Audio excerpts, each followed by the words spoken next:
ጤና ይስጥልኝ ተመልካቾች ከሲዳማ ብሮድካስቲንግ ኮርፖሬሽን ለምሽት 1 ሰዓት ያዝንላችሁን ዜናዎች ይዘን ቀርበናል። ከዜናዎቹ ጋር አመለወርቅ ኦሪሶ ነኝ። አብራችሁን ቆዩ። የዘንድሮውን ሀገራዊ ምርጫ ውጤታማ እንዲሆን አባላት የሚጠበቅባቸውን መወጣት እንዳለባቸው የክልሉ ምክር ቤት አፈ ጉባኤ ወይዘሮ ፋንታዬ ከበደ ገለጹ። የሲዳማ ክልል ብልጽግና ፓርቲ አስተዳደር 3ኛ ዙር የብልጽግና ህብረት አባላት ኮንፈረንስ አካሂዷል። ዝርዝር አለን። የሲዳማ ክልል ብልጽግና ፓርቲ አንድነት አስተዳደር 3ኛ ዙር የአባላት ኮንፈረንስ በተካሄደበት ወቅት ኮንፈረንሱ ላይ የተገኙት የክልሉ ምክር ቤት አፈ ጉባኤ ወይዘሮ ፋንታዬ ከበደ ባለፉት ዓመታት በተሰሩ የልማት ስራዎች የመጡ ለውጦችን በመያዝ ቀጣዩን 7ኛ ሀገራዊ ምርጫ ውጤታማ ለማድረግ በትኩረት እየተሰራ መሆኑን አንስተው የህብረተሰቡን የመልካም አስተዳደር ጥያቄዎችን ለመመለስ መስራት ይገባልም ብለዋል። የ7ኛው ሀገራዊ ምርጫ ለማካሄድ ለማጠናቀቅ ወደ ማገባደጃው ደርሰን እያለን በማድረጋችን ልዩ ያደርገዋል ብዬ ነው የሚያስበው። በ5 ዓመት ውስጥ ህዝባችን የሰጡን የኮንትራት ስራዎች አሉ። የልማት ጥያቄዎች፣ የመልካም አስተዳደር ጥያቄዎች፣ የፖለቲካ ጥያቄዎች እንዲመለሱ ህዝቡ ይሁንታ የሰጠን ሂደቶች ናቸው አሉት። እነዚህ ይሄ ህብረት ግን በዚህ ሁኔታ ላይ የህብረተሰቡን ተጠቃሚነት ከማረጋገጥ አኳያ የመልካም አስተዳደር ችግሮችን ከመፍታት በውይይት በማሳመን የፖለቲካ ብቃታቸው እንዲጠናከር ሲያደርጉ ቆይተዋል።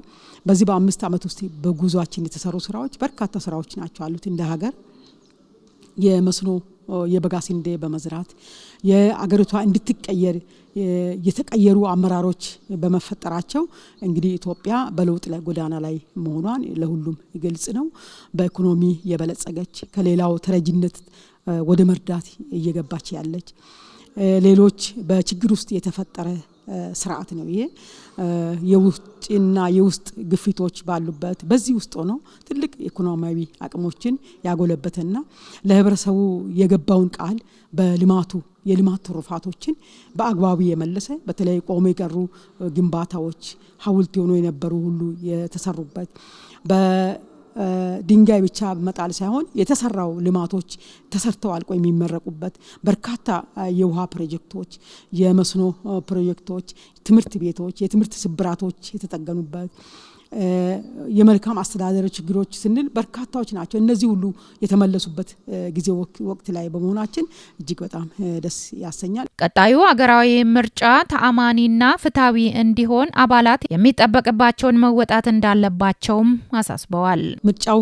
ሰላማዊ፣ ዲሞክራሲያዊ በአገር ውስጥ በህዝባችን ዘንድ ተአማኒነት ያለው ምርጫ እንዲሆን ህብረቱ በደንብ ይሰራል። ሁላችንም በያለንበት የወሰድነውን ካርድ ይዘን ለምርጫ እንድንዘጋጅ በምርጫ ቀን ደግሞ በነቀስ በተባለው ሰዓት ጨርሰን እንድንመለስ ጥሪን እናስተላልፋለን። የሲዳማ ክልል ብልጽግና ፓርቲ የአደረጃጀት ዘርፍ ኃላፊ አቶ አሸናፊ ኤልያስ የብልጽግና ፓርቲ እንደ ሀገር አዲስ አካሄድ የተከተለ ፓርቲ መሆኑን አንስተው ለሀገሪቱም ሆነ ለክልሉ ለውጥ በልዩ ትኩረት መስራት ይገባል ብለዋል። የምርጫ ቦርድ ነፃ ገለልተኛ ተቋም ሆኖ ነው የተደራጀው። ይሄ ተቋም ለማንም ማዳላ ነፃ መሀል ሆኖ የሚሰራ ተቋም ነው ይሄ የምርጫ ቦርድ ተቋም። ስለዚህ የምርጫ ቦርድ ተቋምን በመደገፍ እንደ መንግስት ፓርቲዎች ደግሞ እኛን ጨምሮ ሁላችንም ተቋሙ ነፃ ሆኖ በነፃነት እንዲወስን ያለምንም ጣልቃ ገብነት ልክ የሆነውን ልክ ብሎ አይደለም የሚለው የሚያርማቸውን ደግሞ በመቀበልና በማረም በማስተካከል የምርጫ ስራችን በጣም ሰላማዊና ስኬታማ ለዓለም ትምህርት ሰጥቶ የሚያልፍ ሆኖ እንዲያልቅ ነው አባሉ ውይይት እያደረገ ያለው። 2 ግቦች አሉት። አንደኛው እንደ ገዢ ፓርቲ የአባል የሆኑበትን ተልዕኮ አላቸው። ከአባልነት ተልዕኮ አንጻር ዋና ተልዕኳቸው ደግሞ ምርጫው ዲሞክራሲያዊ ሆኖ እንዲያልቅ ሁሉም ሰው ያለ ምንም ጣልቃ ገብነት ሰላማዊ በሆነ ኤንቫይሮንመንት ድምጹን በነጻነት ሰጥቶ በነጻነት ተመዝግቦ ነጻነት ድምጹን ሰጥቶ በነጻ ወደ ቤቱ መሄድበት የተለያዩ ሀሳቦች በዚህ ስርዓት ውስጥ ከመጡ የሚመጡ የልዩነት ሀሳቦችን በሰላማዊ መልኩ አባሉ እንዲይዝ ውይይት ካለም መነጋገር ካስፈለገ ማስረዳት ካስፈለገ ሰላማዊ በሆነ መልኩ ሀሳባቸውን በሀሳብ እንድማገት በሀሳብ እንዲያቀርብ በሀሳብ እንድመልስ እንጂ ከዛ ያለፈ ነገር እንዳይመጣ። አቶ አሸናፊ አክለው በቀጣይ ለሀገራዊ ምርጫው አባላትም እጅ ለእጅ በመያያዝ ምርጫው ሰላማዊና ፍትሃዊ እንዲሆን የበኩላቸውን መወጣት ይገባል ብለዋል። 7ኛ የሀገራዊ ምርጫ ሰላማዊ ዲሞክራሲያዊ እና ዜጎች ራሳቸውን የሚፈልጉትና የሚወዱትን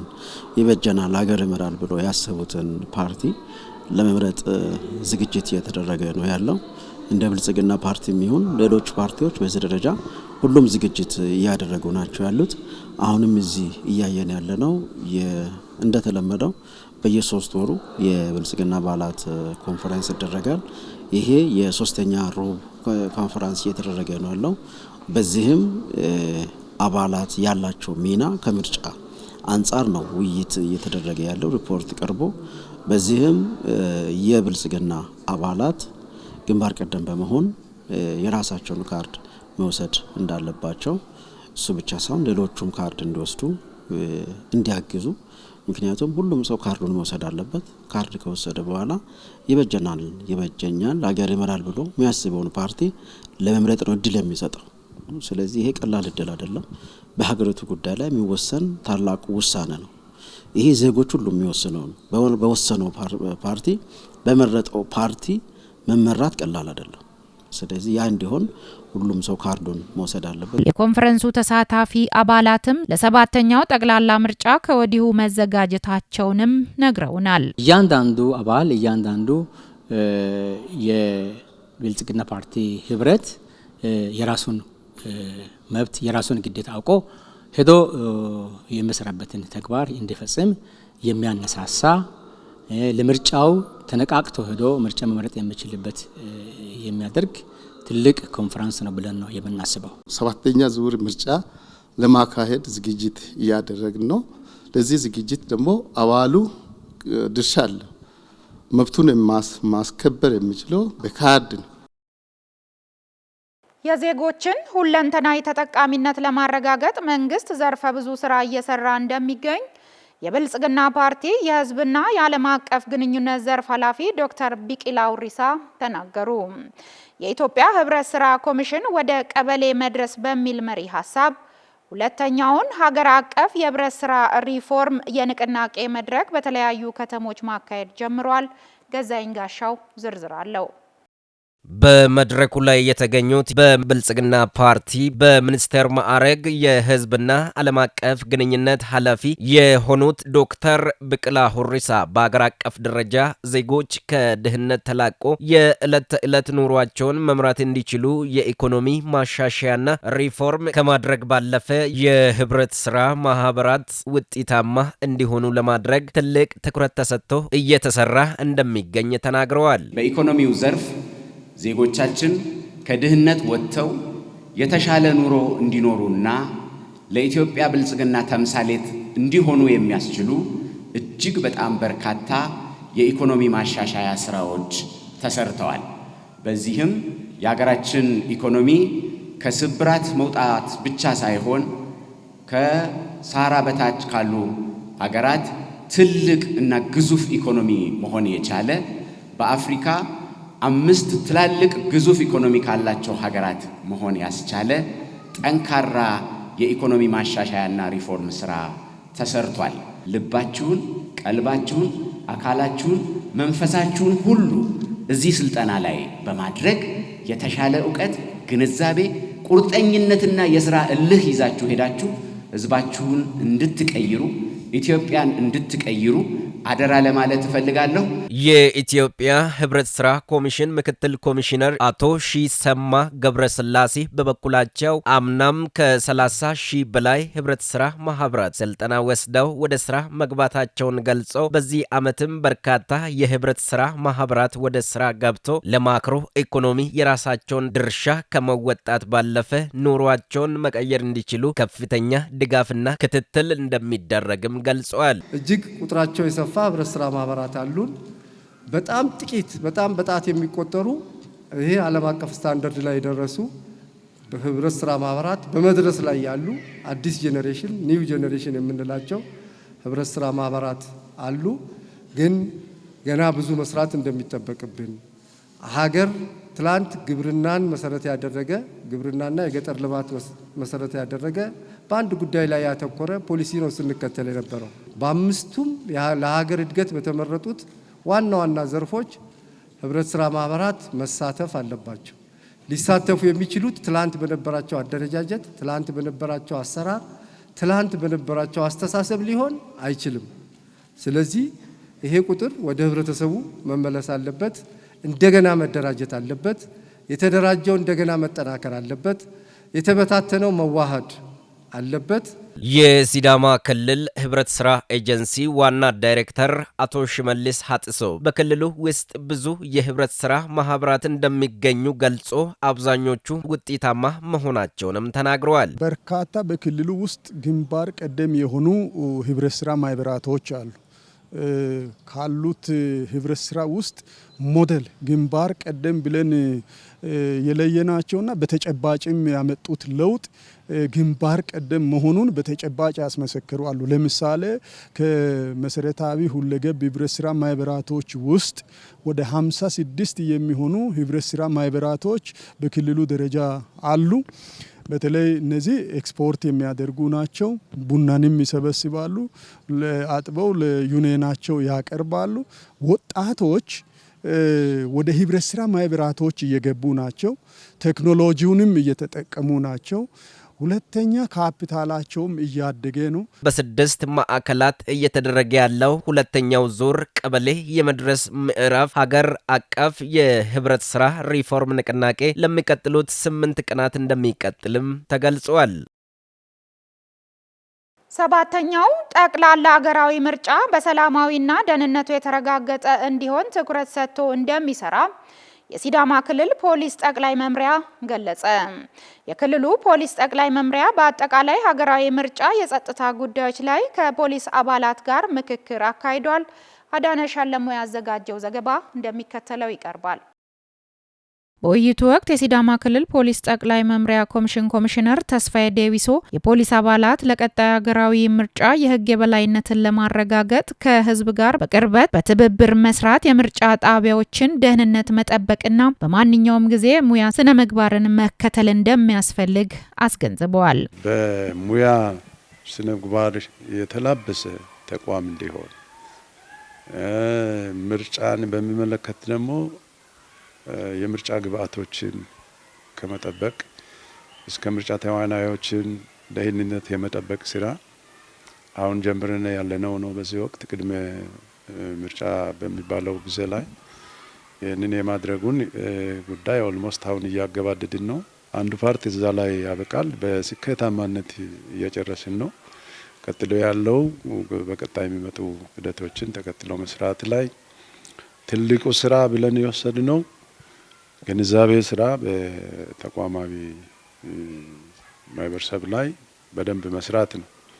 ምን ይሰራሉ፣ ምን አይሰሩም፣ ምንድነው የተፈቀደው፣ ምንድነው ያልተፈቀደው፣ ምን ሲሆን ነው ስህተቱ፣ ምን ሲሆን ነው ትክክሉ የሚለውን በደንብ አንደርስታንድ እንዲኖራቸው የማድረግ ስራ ነው እየሰራን ያለ ነው። ኮሚሽነሩ የፖሊስ አባላት በምርጫ ወቅት ከሚኖሩ ፓርቲዎች ከምርጫ ቦርድና ከህብረተሰቡ ጋር በመቀናጀት ስራቸውን እንዲያከናውኑ መመሪያ ሰጥተዋል። የተለያዩ የጸጥታ ተቋማት ተቀናጅተው በጋራ አቅደው በግብረ ኃይል መልክ ተደራጅተው ከሀገር እስከ ቀበሌ ድረስ ያለው አደረጃጀት እንደ አንድ ምቹ ሁኔታ ወስደን ህዝባችን ተጨማሪ አቅም አድርገን ህዝቡ ሰላም ፈላጊ ነው። ምርጫ ፍጹም ሰላማዊ ዲሞክራሲያዊ እና ተቀባይነት ያለው ህጋዊነትን ተከትለው የሚፈጸም መሆን እንዳለበት ህዝቡ ይፈልጋል። ይሄን ለማድረግ ከሚሰራው አካል ጋር ያግዛል። ለማገዝም ዝግጁና እያገዘም ያለ ህዝብ ነው። ወቅታዊ ሁኔታ ወቅቱ የሚጠይቀው ጸጥታ ኃይል ከመገንባት አንጻር ያለበትን ተጨባጭ ሁኔታ ተረድተው ዝግጅት እንዲያደርጉ ከማንቃት ከማብቃት አንጻር የተፈጠረው መድረክ ነው የዛሬው መድረክና በዚህ ሁኔታ ነው ያለነው። አንዳንድ የፖሊስ አባላት እንደገለጹት ዜጎች ያለ ፍርሃት ድምጻቸውን እንዲሰጡ ለማገዝ ከማንኛውም ፖለቲካዊ ወገንተኝነትና ገለልተኛ በመሆን ህገወጥ ተግባርን በመከላከል በምርጫ ቀን የምርጫ ጣቢያዎችን ጥበቃ በማጠናከርና ከሌሎች አካላት ጋር በቅርብ ትብብር ለመስራት ዝግጁ መሆናቸውን ተናግረዋል። በአጠቃላይ 7ኛው ሀገራዊ ምርጫ በሰላም በፍትህና በህግ መሰረት እንዲካሄድ ሙሉ ቁርጠኝነት እንዳላቸውም ጠቁመዋል። የኢትዮጵያ አየር መንገድ ግሩፕ 6 ቦይንግ 787 ድሪም ላይነር ዘመናዊ አውሮፕላኖችን ለመግዛት የሚያስችለውን ስምምነት ከቦይንግ ኩባንያ ጋር ተፈራርሟል። የፊርሚያ ስነ ስርዓቱ በአሜሪካ ቨርጂኒያ ግዛት በሚገኘው የቦይንግ ዋና መስሪያ ቤት ተከናውኗል። ማርያማዊ ብጻተ ይህ ስምምነት የአየር መንገዱን የዓለም አቀፍ ተደራሽነትና የረጅም ርቀት በረራ አቅም በእጅጉ እንደሚያሳድገው ተገልጿል። የኢትዮጵያ አየር መንገድ ግሩፕ ዋና ስራ አስፈጻሚ አቶ መስፍን ጣሰውና የቦይንግ አፍሪካ የንግድ ሽያጭና ማርኬቲንግ ምክትል ፕሬዚዳንት አቶ አንበሴ ይትባረክ ስምምነቱን ፈርመዋል። በስነ ስርዓቱ ላይ የኢፌዴሪ የገንዘብ ሚኒስትር አቶ አህመድ ሽዴ፣ በአሜሪካ ኢትዮጵያ ባለሙሉ ስልጣን አምባሳደር አቶ ብናልፍ አንዱዓለም፣ የጠቅላይ ሚኒስትሩ አማካሪ አቶ ተክለወልድ አጥናፉ እንዲሁም የአሜሪካ ንግድ መምሪያና ኤክስፖርት ኢምፖርት ባንክ ከፍተኛ የስራ ኃላፊዎች ተገኝተዋል። የኢትዮጵያ አየር መንገድ ግሩፕ ዋና ስራ አስፈጻሚ አቶ መስፍን ጣሰው በእነዚህ ዘመናዊ አውሮፕላኖች የበረራ ስብስባችንን በማሳደግ የስራ ክንውናችንና የመንገደኞቻችንን ምቾት ይበልጥ እናረጋግጣለን ብለዋል። በአሁኑ ወቅት በአፍሪካ ትልቁን የ787 ድሪም ላይነር አውሮፕላን ስብስብ የሚያንቀሳቅሰው የኢትዮጵያ አየር መንገድ እነዚህን አዳዲስ ጀቶች ከአዲስ አበባ ወደ አውሮፓ፣ እስያና ሰሜን አሜሪካ ለሚደረጉ አህጉር አቋራጭ በረራዎች እንዲሁም እያደገ የመጣውን የጭነት ካርጎ ፍላጎት ለማርካት እንደሚጠቀምባቸው አስታውቋል።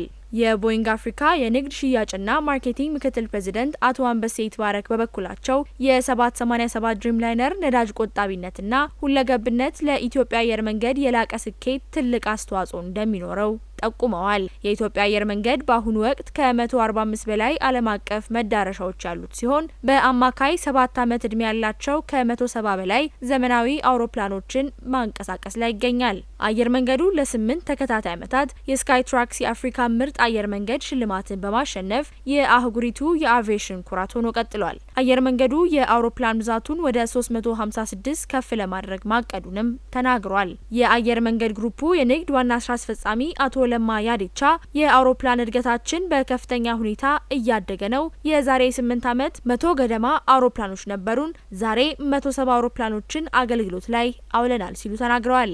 በአሁኑ ሰዓት በትዕዛዝ ላይ ያሉ 117 አውሮፕላኖች እንዳሉ ተናግረው በሚቀጥሉት ዓመታት እሱን በመጠቀም የሚሰራውን ስራ የሚመጥን መሰረተ ልማት ስለሚያስፈልግ የቢሾፍቱ ዓለም አቀፍ አየር ማረፊያ እየተሰራ እንደሆነ አብራርተዋል። የዩናይትድ ስቴትስ ኦፍ አሜሪካ ውጭ ጉዳይ መስሪያ ቤት ቦይንግ የአውሮፕላን ኩባንያና የኢትዮጵያ አየር መንገድ ለ6 ግዙፍና እጅግ ዘመናዊ የመንገደኞች ማጓጓዣ አውሮፕላኖች ሽያጭ ግዢ ስምምነት አድናቆቱን ገልጾ ለቀጣይ የትብብር ፍላጎቱን አረጋግጠዋል። መረጃውን ከኢትዮጵያ ብሮድካስቲንግ ኮርፖሬሽን እና ከዩናይትድ ስቴትስ ኦፍ አሜሪካ ውጭ ጉዳይ መስሪያ ቤት አገኘ ነው።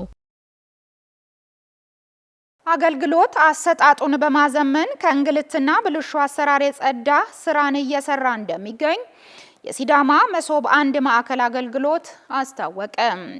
ማዕከሉ በጠቅላይ ሚኒስትር ዶክተር አብይ አህመድ ኢኒሼቲቭ ወደ ተግባር የገባው የአንድ ማዕከል አገልግሎት ቀልጣፋና ምቹ የስራ አካባቢን የፈጠረ መሆኑም ተገልጿል።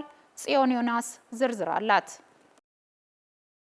ሀገራችን ኢትዮጵያ የተለያዩ የዲጂታል ትግበራዎችን እያከናወነች ትገኛለች። በጠቅላይ ሚኒስትር ዶክተር አብይ አህመድ ኢኒሼቲቭ የተነደፉና ወደ ተግባር የተለወጡ በርካታ ጽንሰ ሀሳቦች ሀገሪቱን ዘመናዊውን ደረጃውን የጠበቀውንና በዲጂታል ስርዓት የዘመነውን አሰራር እንድትከተል አስችሏታል። በቢሮክራሲ የሚታየውን የተገልጋዮችን እንግልት ያስወገደው የመሶብ አንድ ማዕከል አገልግሎት እንደ ሀገር ከተተገበሩና ለህብረተሰቡ ችግር ፈቺ ሆነው ከመጡ መጻኢ ዕድሎች መካከል አንዱ ነው። የሲዳማ መሶብ አንድ ማዕከል አገልግሎት አሰራሩን በማዘመን ጊዜው የሚጠይቀውን ቀልጣፋ ስርዓት ዘርግቶ እየሰራ መሆኑን የማዕከሉ ዋና ስራ አስፈጻሚ አቶ እንግዳየው ዘውዴ ገልጸዋል። ይህን ማዕከል ልዩ ከሌሎች ተቋማት ልዩ የሚያደርገው ሲስተም 9 ኢሴንሻል ሶፍትዌሮች የሚባሉ ሲስተሞች አሉ። እነዚህ አገልግሎት ለመስጠት በጣም ምቹ ቀልጣፋ የሚያደርጉ ሲስተሞች ናቸው። ተቋማችን ላይ ሁሉም ሲስተሞች አሁን ሰዓት ላይ ስራ ላይ ይገኛሉ። ስለዚህ መሶብ አንድ ማዕከል አገልግሎት የዲጂታል አገልግሎት ሰፊ ስራ እየሰራ ሰፊ የውጤትም እየተገኘበት ያለ ተቋም መሆኑን ማየት እንችላለን። ዘመናዊና ቀልጣፋ አሰራርን ከማስረጽ ባለፈ ከመልካም አስተዳደር ጋር የሚነሱ ብልሹ አሰራሮችንም የቀየረ ስርዓት መሆኑን ኃላፊው ገልጸዋል። በተለይ መሀል ላይ ያሉ ሪደንደንት የሆኑ በጣም ተደጋጋሚና አሰልቺ የሆኑ ሰልፎችንና ምክንያቶችን በማጥፋትና በማስወገድ ተገልጋዩን ከአገልጋይ ጋር አገናኘ። እነዚህን አገልግሎት ሊያሳልጡ የሚችሉ ኢንፍራስትራክቸሮች፣ ሲስተሞች ወዘተ በሙሉ አሉ። ስለዚህ በምን አይነት ሁኔታ ጉዳይ ሊጓተት አይችልም። በምንም አይነት ሁኔታ ወደ ብልሹ አሰራር ሊያመራ የሚችል ሁኔታ አይኖርም ማለት ነው። ስለዚህ ከስተመሩ መጣ፣ አገልግሎት አገኘ፣ አሁን ጨርሻለሁ ልሄድ ይላል። አንዳንድ ጊዜ ያስደነግጥሻል። ሰው አልቋል ማለት አሁን ጨረስኩ እስከዛ ድረስ ነው የሚያጋጥመንና እነዚህ ነገሮችን ከመሀል ያሉ ጎታች የሆኑ አሰራሮችን በማስቀረት መሶብ አንድ ማዕከል አገልግሎት ተቋማት የህብረተሰቡን የመልካም አስተዳደር ችግሮችን በመፍታት ላይ ናቸው ማለት ይቻላል። ከተገልጋዮች አስፈላጊ የሆነ መረጃ የመቀበል ስርዓት በዲጂታል መንገድ መቀየሩ የሰራተኛውንም ድካም የቀነሰ ተግባር መሆኑን ኤስቢሲ ያነጋገራቸው አገልግሎት ሰጪዎች ገልጸዋል። በማዕከሉ የተካተቱ ተቋማት ህብረተሰቡ የሚፈልገውን ማንኛውንም አገልግሎት በተቀላጠፈና ጊዜ ቆጣቢ በሆነ መንገድ እየሰጡ መሆናቸውን ተናግረዋል። በብዙ አንቅል የተሻለ አገልግሎት እያገኙ ነው። ከነሱም ፊድባክ እየሰማን ነው። ይሄ ደግሞ በተጨባጭ ሁኔታ አንደኛው እዚህ ሲመጡ ምንም አይጠብቁም። ወረፋቸውም ትክክለኛ ወረፋ ነው ጠብቀው የሚመጡት። እንደመጡ እኛ ከ5-10 ደቂቃ ባለሞላ ጊዜ ውስጥ ነው አገልግሎት የሚሰጣቸው። ውጪ ወይም አፕላይ አድርጎ ኦንላይን ሞልቶ ይመጣሉ። ሲመጡ ቀጥተኛ ኦንላይን አክሰስ አድርገን ክፍያውም እዚሁ ነው የምናስከፍላቸው። ንግድ ባንክ እዚህ አለ፣ እዚሁ እኛ ጋር አካውንት አለ። እዚሁ ከፍሎ ደረሰኛቸው እዚህ ተቀብሎ ለእኛ አስረክቦ አገልግሎታቸውን አግኝቶ ይሄዳሉ። ምንም ማኑዋሊ እንትን የሚለው ጉዳይ ስለሌለ መዝገብ ቤት ውጣ ውረዱ ስለሌለ እዚሁ ኦንላይን ላይ ያለቀ ነገር ስለሆነ እሱ ራሱ ገብቶ ከፖርታል ላይ ማዘዝ ይችላል፣ ማውረድ ይችላል። እኛ ዶክመንቱ ትክክለኛ መሆኑን አጣርተን ማጽደቅ ነው የኛ ስራ ማለት ነው። ተገልጋዮችን በበኩላቸው የመሶብ አንድ ማዕከል አገልግሎትን ማግኘታቸው ጉዳዮቻቸውን ለማስፈጸም ይደርስባቸው ከነበረው ብዙ እንግልት እንዳስጣላቸውና የሚፈልጉትን አገልግሎት በአንድ ስፍራ የተገለገሉ መሆኑን ተናግረዋል።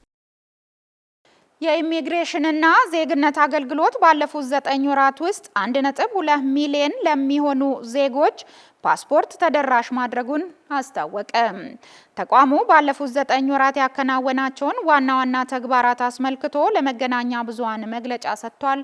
ጽዮን ዮናስ የኢሚግሬሽንና ዜግነት አገልግሎቱን ይበልጥ ቀልጣፋና ለዜጎች ቅርብ ለማድረግ ቀደም ሲል የነበሩትን 12 የፓስፖርት መስጫ ማዕከላት ወደ 22 ማሳደግ መቻሉን ገልጿል። የአገልግሎቱ ዋና ዳይሬክተር ሰላማዊት ዳዊት በመግለጫቸው እንዳብራሩት ተቋሙ ለዜጎች ፓስፖርት ተደራሽ ከማድረግ ባለፈ በተጠቀሰው ጊዜ ውስጥ 5,433,871 የገቢና ወጪ መንገደኞችን ማስተናገድ ችሏል። በተጨማሪም ተቋሙ በፋይናንስ ረገድ ውጤታማ አፈጻጸም ማስመዝገቡን የጠቀሱት ዋና ዳይሬክተሯ ባለፉት 9 ወራት ውስጥ 30.9 ቢሊዮን ብር ገቢ መሰብሰብ መቻሉን አስታውቀዋል። ይህ አፈጻጸም ተቋሙ የአገልግሎት አሰጣጡን ለማዘመንና ተደራሽነቱን ለማስፋት እያከናወነ ያለውን ጥረት የሚያሳይ ተግባር ሆኗል። በሌላ በኩል ባለፉት 9 ወራት ውስጥ በህገ ወጥ መንገድ ፓስፖርት ለማግኘት የሞከሩና የተጭበረበሩ ሰነዶችን የያዙ ከ3000 በላይ ግለሰቦች በቁጥጥር ስር መዋላቸውን አስታውቀዋል። ከፓስፖርት አገልግሎት ጋር የተያያዙ በተቋሙ ባለፉት 9 ወራት ውስጥ የተከናወኑ የቁጥጥርና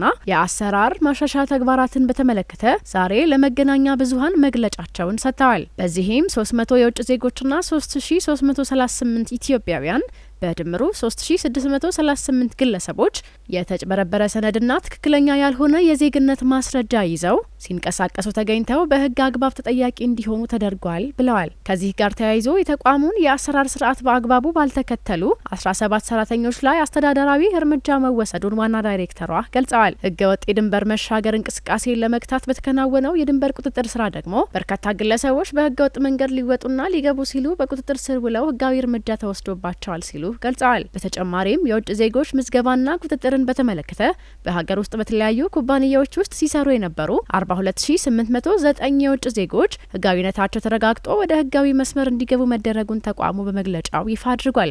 ዘገባውን ከኢትዮጵያ ብሮድካስቲንግ ኮርፖሬሽን አጠናቀር ነው። እንሰትን በጥናትና ምርምር በማስደገፍ ማልማት ምርታማነትን እንደሚጨምር የሐዋሳ ዩኒቨርሲቲ ግብርና ኮሌጅ ገለጸ። ዩኒቨርሲቲው በእንሰት ምርታማነትና ተያያዥ ጉዳዮች ላይ ለ25 ዓመታት እያካሄደ የቆየውን የጥናትና ምርምር ስራዎች የሚመለከት አውደ ጥናት ከባለድርሻ አካላት ጋር አካሂዷል። ዮሐንስ ዳንኤል ያዘጋጀው ዘገባ እንደሚከተለው ይቀርባል። የሐዋሳ ዩኒቨርሲቲ ግብርና ኮሌጅ መምህርና ተመራማሪ ዶክተር ብዙአየሁ ተስፋዬ እንሰትን በጥናትና ምርምር በማስደገፍ ማልማት ምርታማነትን እንደሚያሳድግ ተናግረው ዩኒቨርሲቲው ለ25 ዓመታት በእንሰት ምርት ውጤታማነት ላይ እየሰራ የቆየው ጥናትና ምርምር በዘርፉ ላይ ያሉ ችግሮችን ከመቅረፍና መልካም አጋጣሚዎችን ለመለየትም ያስችላል ብለዋል። እንሰትን ለማሻሻል ይህንኑ መንገድ መጠቀም የሚያስችል እድሎች እንዳሉ ለእንሰት ወደፊት እንሰትን ለማሻሻልና ለእንትን ለማድረግ መንገድ ከፍቷል ማለት ነው። ያ በገበሬዎች ያሉትን ዝርያዎች ባህሪያቸውን ለማጥናት ሞክረን ያለውን እርስ በርሳቸው ያለውን ልዩነት ዘመናዊ የሆነ የጄኔቲክ ስተዲ ማጥናት ችለናል እና ይሄ የእንሰትን ወደፊት ለማባዛትም ሆነ ለመጠበቅ የሚደረጉ ስራዎች በሙሉ ይህንን በዚህ ኢንፎርሜሽን ላይ መሰረት አድርገው ነው እንሰትን ለማሻሻል ለሚደረጉ ሪሰርች ምርምሮች የሚጠቅም እንዲሁም ደግሞ እንሰት እየጠፋ ያለበት ሁኔታ ነውና ክላይሜት ቼንጅ እያስፈራራን ስለሆነ እንሰትን ወደፊት እንዴት አድርገን ለመጠበቅ እንችላለን ለሚሉ መሰረታዊ ጥያቄዎች መልስ የሚሰጡ ስራዎች ተሰርተዋል። በተለያዩ ምክንያቶች የእንሰት ምርታማነት ከመቀነስ ባለፈ ዝርያዎች እየጠፉ መሆናቸውም ተመላክቷል። የሚያሳዝንም ታሪክ ያለ በጥናታችን ያገኘ ነው ማለት ነው። የእንሰት ዝርያዎች እየጠፉ ነው። ይህንን እኔ መጀመሪያ ጥናቴን ስሰበስብ የሰራሁባቸው ከ25 ዓመት በፊት ነው የጀመርኩትና አሁን አንዱን ተማሪን ከ2 ዓመት በፊት ሂድና እዛ ቦታ ላይ እኔ ያጠናኋቸው ዝርያዎች አሉ ወይስ የሉም፣ ጨምሯል ወይስ ቀንሷል ብለህ አጥና ብየው እዛው ቦታ ላይ ሄዶ አጥንቶ እኔ ከመዘገብኳቸው ዝርያዎች ውስጥ ከ79 42 ብቻ ናቸው የቀሩት። ከ1/3 በላይ ጠፍተዋል። ለመጥፋቱ አንዱ ምክንያት ገበሬዎች ከሰጡት እንትኖች ከእንሰት ወደ ሌላ ሰብሎች መዞር ጉዳይ ነው እና አንተ ያነሳው ባህር ዛፍም አንዱ የእንሰት ዝርያን ሊመናመን ከማድረግ አንጻር በቀጥታም ባይሆን መሬቱን በመሻማት ማለት ነው። የሐዋሳ ዩኒቨርሲቲ ግብርና ኮሌጅ የምርምርና ቴክኖሎጂ ሽግግር ተባባሪ ዲን ዶክተር ሄዋን ደምሴ በበኩላቸው እንሰት ለአካባቢና አፈር ጥበቃ ካለው አስተዋጽኦ በተጨማሪ በኢትዮጵያ ከ20 ሚሊዮን ሕዝብ በላይ ለምግብነት የሚውል መሆኑን ጠቅሰው የተፈጥሮ ይዘቱ ተጠብቆ በሳይንሳዊ መንገድ ማምረት ምርታማነትን ለማሳደግ ትልቅ አስተዋጽኦ አለው ብለዋል። ይሄ የዛሬው የቀረበው ምርምር ስለ እንሰት ነው እና እንሰትን በምናይበት ሰዓት በተለይ በሀገራችን በደቡቡ ክፍል ዋና ምግብ ነው። ከ20 ሚሊዮን ህብረተሰብ በላይ የሚመገቡት ነው። በተለይ ደግሞ ሲዳማ እኛውን ሐዋሳ ዩኒቨርሲቲ ያለበት ሲዳማ ክልልን በምናይበት ሰዓት በአጠቃላይ ህብረተሰቡ ከእንሰት ጋር የተቆራኘ ነው ህይወቱ እና ወደ እርሻዎች በምትሄድበት ሰዓት እንደው እንደ ገነት ነው የሚመስሉት እና ገነት እንዲመስል የሲዳማን እርሻ ያደረገው ምንድነው? እንሰት ነው። ነገር ግን ይህ አግሮ ኢኮሎጂው በደንበኛ አልተጠናም፣ ጥቅሙ በደንበኛ አልታወቀም፣ ለዓለምም ደግሞ በደንብ አልተነገረም። ስለዚህ ይሄ አካባቢን ጠብቆ የአካባቢውን ግሪኒቲ ጠብቆ የአካባቢው ማህበረሰብ የሚጠቅም በምግብ በኩል በፓኬጂንግ በኩል አሁን ለምሳሌ ቅጠሉ እንደ ፓኬጂንግ የምንጠቀምበት ነው። ፋይበሩ ደግሞ እንትን አለው እንደ ቃጫው በኋላ ለልብስነትም ልናወልበት የምንችልና ትልቅ ቴክኖሎጂ ነው። የመልቲ ቢሊየን ኢንዱስትሪ ያለው ነው። ከዛ ሁሉ በላይ ደግሞ የእንሰት ቆጮና ቡላው በአሁን ሰዓት የዓለም እንትኖች ተመራማሪዎች ለመድኃኒትነት ግባት እንዲጠቀሙ ምክንያቱም አሁን መድኃኒት በምንውጥበት ሰዓት አሁን ለምሳሌ የወባ ኪኒን ብንውጥ ብንል በውስጡ ያለ ስታርች አለ። ነገር ግን ሰው ሲመገበው የነበረው ስታርች እንደ ቡላ ያለው በዛ ቢጠቀሙበት ጥሩ ነው። ገበሬው ሳይንቲስት እንደሆነ ያሳየበት ነው። የነሱን ቃለ መጠይቅ ተሰብስቦ እንትን በፎክ ታክሶኖሚ በሚባለው ዶክተር ብዙአየሁ ያቀረበው ላይ ገበሬው በጣም ለይቶ የሚያውቃቸው የእንሰት ዝርያዎች አሉ። የውይይቱ ተሳታፊዎችም የቀረበው ጥናት የዘርፉን ውጤታማነት ለማረጋገጥ እንደሚረዳም ተናግረዋል። የቀረበው ነገር በእውነትም ነው ትክክል የሆነው ነገር ነው የቀረበው። መሬት የነካ ነገር ነው የቀረበው። ሸልፍ ላይፍ አይደለም የሆነውና ይሄ ነገር ያው መንግስትም ቢሆን በበኩሉ ቢያደርግ ጥሩ ነው። የቀረበው ሪሰርቹ በጣም በትክክልና ትክክል የሆነ ነገር ነው። ከ25 ዓመት በኋላ እናንተም እንዳያችሁት እንዴት እንደቀነሰ እንዴት እየጠፋ እንደመጣ አይታችኋል። እንደዚህ አካባቢ ማህበረሰብ ስትመለከት ሲዳማ እንደምታውቀው ያው 99% በእንሰት ላይ ዲፔንድ የሆነ ነው ከመጀመሪያ ጀምሮ እስካሁን ድረስ ማለት ነው። ስለዚህ እንደምታውቀው ህዝቡ ብዛት አለ።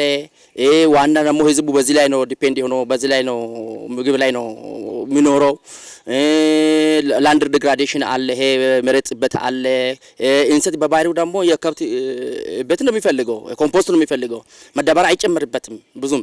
ስለዚህ ለዚህ ደግሞ መንግስት በበኩሉ የሆነ ነገር እንደው ቢያደርግ ለዚህ ብዬ በጣም በውስጤ እንትን ሊል ይፈልጋል ነው ማለት ነው። ከእንሰት ከጄኔቲክ ዳይቨርሲቲው ጋር ተያይዞ በሞለኪውላር ሌቭል ሌላ ደግሞ ከኑትሪሽናሉ ምን ይመስላል የጄኔቲክ ዳይቨርሲቲው የኑትሪሽናሉን ዳይቨርሲቲ ያለው ወይ የሚል እንሰቱ ላይ ሰርተ ነው በጣም ቆንጆ የሆነ ውጤት ነው የተገኘው። ይሄ በተለይ ለምግብነት የተለያዩ ነገሮችን ይዞ ይገኛል።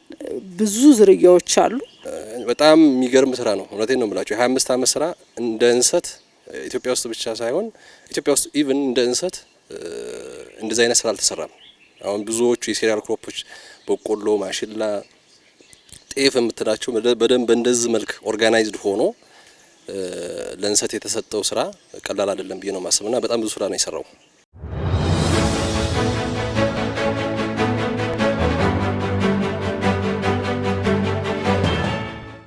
በመጨረሻም ከውጭ በፓኪስታን ኢስላማባድ ይደረጋል ተብሎ የሚጠበቀው የአሜሪካና ኢራን ድርድር ለቀጠናው ሰላም ይዞ ይመጣል ተብሎ ተስፋ ተጥሎበታል።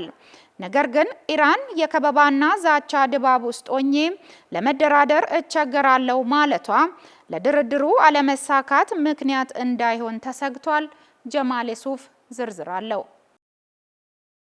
ወራትን እያስቆጠረ ያለው የኢራን የአሜሪካና የእስራኤል ጦርነት እውነተኛ መቋጫውን ሳያገኝ ዛሬ ላይ ደርሷል። የሆርሙዝ ጉዳይ የዓለም ጉዳይ በመሆኑ ግጭቱ የሶስቱ ሀገራት ብቻ ሳይሆን የመላው ዓለም ሕዝብ አጀንዳ እንዲሆን አስችሎታል። በግጭቱ ውስጥ ያሉ ሀገራት አሁን ላይ በተኩስ አቁም ምዕራፍ ላይ ይገኛሉ።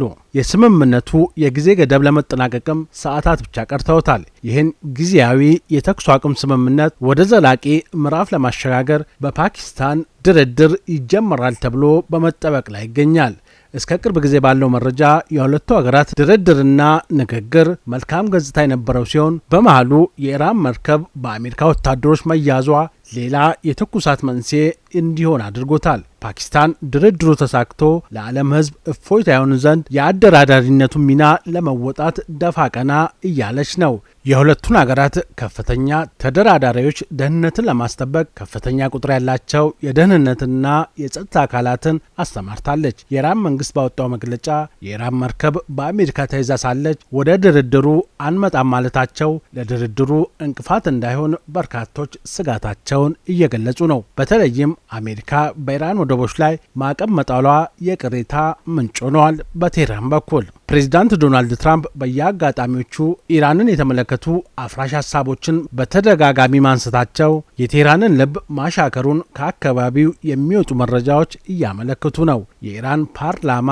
ዋና አፈ ጉባኤ መሐመድ ባገር በዛቻና ማስፈራራት ድባብ ውስጥ ሆነን እውነተኛ ድርድር ለማድረግና ሰላምን ለመፍጠር ይቸግረናል ብለዋል። የአሜሪካንን ከበባና የተኩስ አቁም ስምምነት መጣስንም ኮንነዋል። አፈ ጉባኤው የአሜሪካ ከፍተኛ ተደራዳሪዎች ወደ ድርድሩ ቦታ መግባታቸው ማረጋገጥ አልተቻለም። ነገር ግን በአሜሪካ በኩል ለመደራደር ፍላጎት እንዳለ በመገለጽ ላይ ይገኛል። ተመልካቾች ከሲዳማ ብሮድካስቲንግ ኮርፖሬሽን ለምሽት 1 ሰዓት ያዝንላችሁ ዜናዎች እነዚህን ይመስሉ ነበር። ከዜናዎቹ ጋር አምለወርቅ ሪሶ ቆይታ አደረግኩኝ። ከቀሪ የጣቢያችን ዝግጅቶች ጋር መልካም ምሽት።